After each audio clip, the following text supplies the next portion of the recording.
bele adduunyada wax soo koobay malakin haddaad joogto cudur koob oo soo kordhay weliba kaayaabsho ood ka saynin weligaana arag waa la kulantaahe fayris koonkii loo kala xiray leesu kici waayey oo kadeed ahaa yimid dadkiina waa ku kadiyaahe konton iyo ka badan maalintiiba kalow ka sii haaya kalooriga ku dhici jiray bulshada kini haddaan joogno amba sidii kaduudiya ma ahan kiiska cudurkaane hadduu covid-19 yimiday waa la kala haaday adduunyadii kurteed wuxuu ka dhigay kaafya kala dheeri kariinkay wuxuu kuu qoraa lala kulmaaya kariinkay wuxuu kuu qoraa lala kulmaayaahe kurba kale waxay tahay qoftow eebba kulan siiya kaafiyaha qur-aanka iyo wirdiga laguma kaalmeeyo wadaadadii kor loo haajiroo lagu kalsoonaayo kun dhaqiyo ku taabtiyo dugsigii waa la kala deeyey culummadii kalaan igu tuf iyo kulankii waa diiday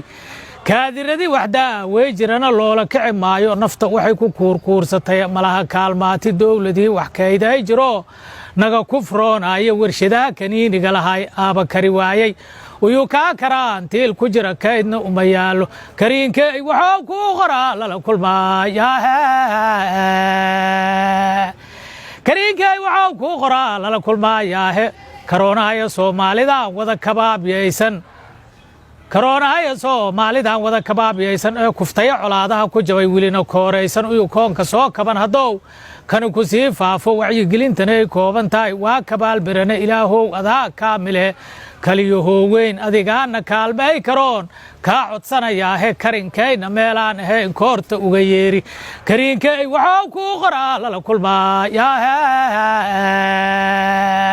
oho kuligiin karoona fayrisa kece kala fogaada kuligiin karoona fayrisa kece kala fogaada kuligiin karoona fayrisa kece kala fogaada kuligiin karoona fayrisa kece kala fogaada kuligiin waa saas